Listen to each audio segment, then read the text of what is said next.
بسم اللہ الرحمن الرحیم۔ آج کا پروگرام ہمارا کینسر کے متعلق ان علامات کے حوالے سے ہے جو اگر خدا نہ کسی میں پائے جائے تو بر وقت ڈاکٹر سے مشورہ کرنے کی ضرورت ہے، اور ان میں سے کچھ علامات ایسی ہیں جو کسی خاص کینسر کے ساتھ لنک نہیں ہے، اور کچھ علامات ایسی ہیں جو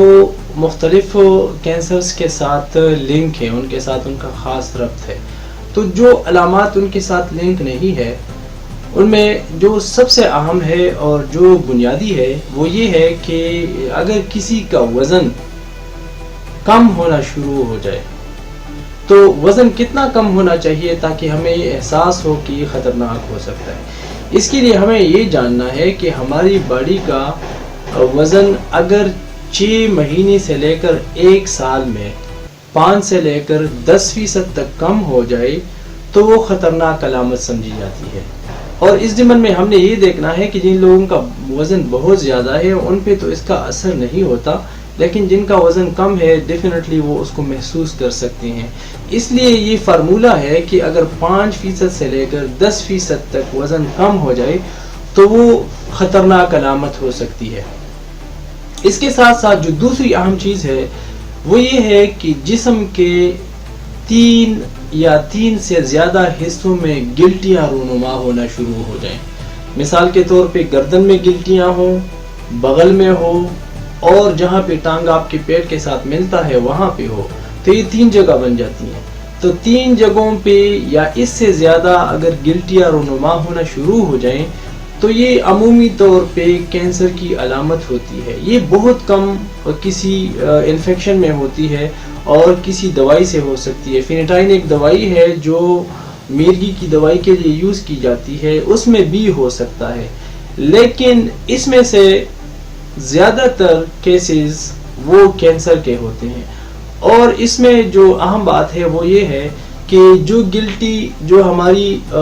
گردن کے ساتھ ایسے ٹرانسفرس ہڈی ہے جس کو ہم کلیویکل کہتے ہیں، اگر اس کے اوپر خاص کر لیفٹ سائڈ پہ، اگر اس کے اوپر لیفٹ سائڈ پہ یہاں پہ کوئی گلٹی ہو اور وہ گلٹی سخت ہو تو وہ عمومی طور پہ پیٹ کے اندر گلینڈز کے کسی کینسر کی رونمائی کرتی ہے۔ اس لیے گلٹیوں کو لائٹ نہیں لینا چاہیے، ان کا بر وقت ڈاکٹر سے مشورہ اور علاج ضروری ہے۔ تیسری جو چیز ہے وہ یہ ہے کہ آپ کے کھانے پینے کا شوق ختم ہو جائے، آپ کھانا پینا آپ کا دل ہی نہ کرے، یہ تیسری علامت ہے جو عام بہت سارے کینسرز میں ہو سکتی ہے۔ اسی طرح چوتھی جو ہے وہ یہ ہے کہ اگر آپ کے جسم میں انرجی نہیں ہے، ایک تو آپ کوئی ایکسرسائز کرتے ہیں یا کوئی کام کرتے ہیں تو چل جاتے ہیں، وہ تو ایک الگ چیز ہے، لیکن اگر آپ کے جسم میں انرجی نہیں ہے، آپ کو ہر وقت تھکاوٹ رہتی ہے، آپ کوئی کام نہیں کر سکتے، آپ کے جسم میں سکت نہیں رہتی، تو یہ ایسی علامت ہے جو کسی چھپے ہوئے کینسر کی نمائندگی کرتا ہے۔ اب ہم آتے ہیں ان خاص علامات کی طرف جو کسی خاص جسم کے کسی خاص کینسر کے ساتھ لنک ہو سکتے ہیں۔ تو اس میں جو سب سے پہلے میں بیان کرنا چاہوں گا وہ یہ ہے کہ جو مول ہوتا ہے جس کو ہم کہتے ہیں مول، میرے چہرے پہ بھی شاید ایک جگہ پہ ہو، یہ چھوٹا مول جو براؤن ہوتا ہے، اس کا کینسر یہ جتنا چھوٹا ہے اس کا کینسر اتنا ہی زیادہ تیزی سے پھیلتا ہے اور خطرناک ہے۔ تو اگر کسی مول میں جو ہمارے جسم میں ہو سکتے ہیں، اگر اس کا سائز ہے چینج ہونا شروع ہو جائے، اگر اس کا کلر چینج ہونا شروع ہو جائے،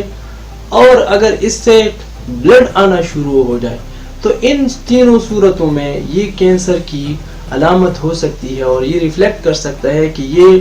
جو مول ہے پہلے سے وہ کینسر میں تبدیل ہو رہا ہے۔ اس میں جو اہم بات ہے وہ یہ ہے کہ جو مول ہمیں نظر آتے ہیں جسم میں وہ تو ٹھیک ہے، لیکن خطرناک یہ تب ہو سکتا ہے جب یہ ان جگہوں پہ ہو جو ہمیں نظر نہیں آتا۔ مثال کے طور پہ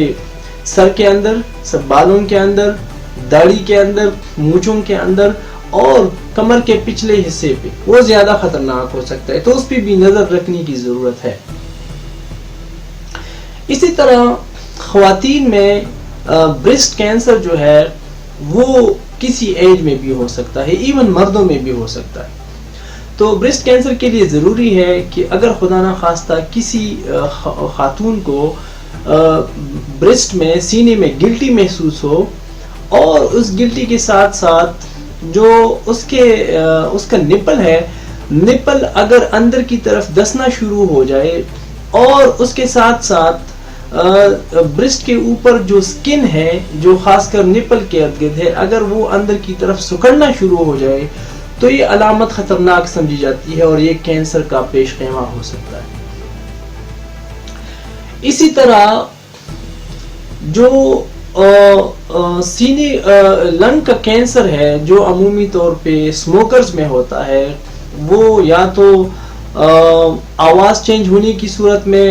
پیشنٹ ریفلیکٹ کرتا ہے کہ اس کی آواز چینج ہو گئی ہے، اس کی آواز بیٹھ گئی ہے، یا اس کے ساتھ ساتھ اس کی جو روٹین والی کانسی ہے، اس روٹین والی کانسی میں چینج آیا ہوا ہے، وہ پیشنٹ خود سمجھتا ہے۔ یا اس کے ساتھ ساتھ اگر مریض یہ کہتا ہے کہ پہلے میرا بلغم صاف تھا لیکن اب میں جب تھوکتا ہوں تو اس میں خون آنا شروع ہو جاتا ہے، اور اس کے ساتھ ساتھ اس کا سانس بھی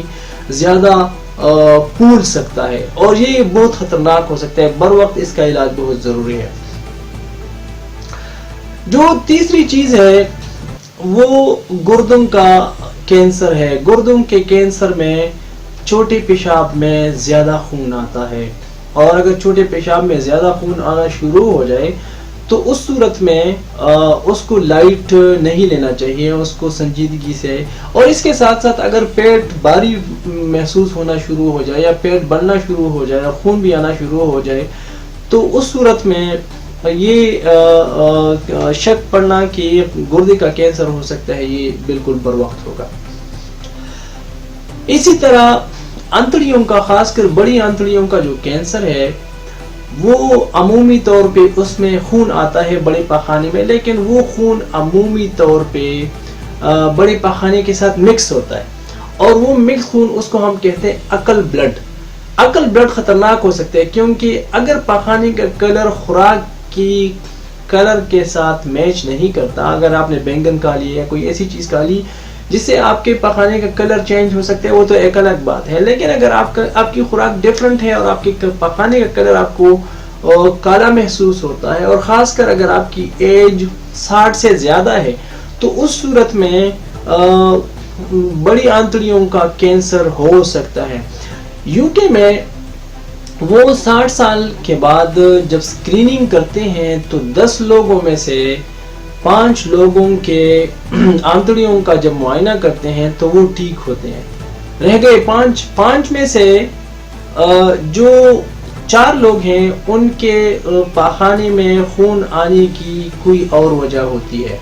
اور ایک مریض بدقسمت ایسے ہوتا ہے جو کینسر ہوتا ہے، جس کو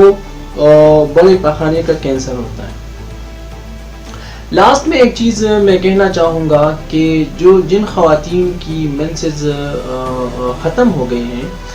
اور جن کا مینوپاز شروع ہوا ہے، اس کے بعد اگر ان کے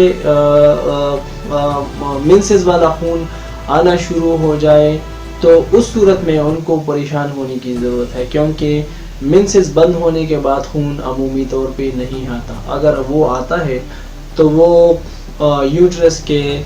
کینسر کا پیش خیمہ ہو سکتا ہے۔ اللہ ہم سب کو، انسانوں کو، مسلمانوں کو، کافروں کو، سب کو ان امراض سے بچائے اور ہماری حفاظت فرمائے۔ اپنا خیال رکھیے گا۔ پاکستان زندہ باد۔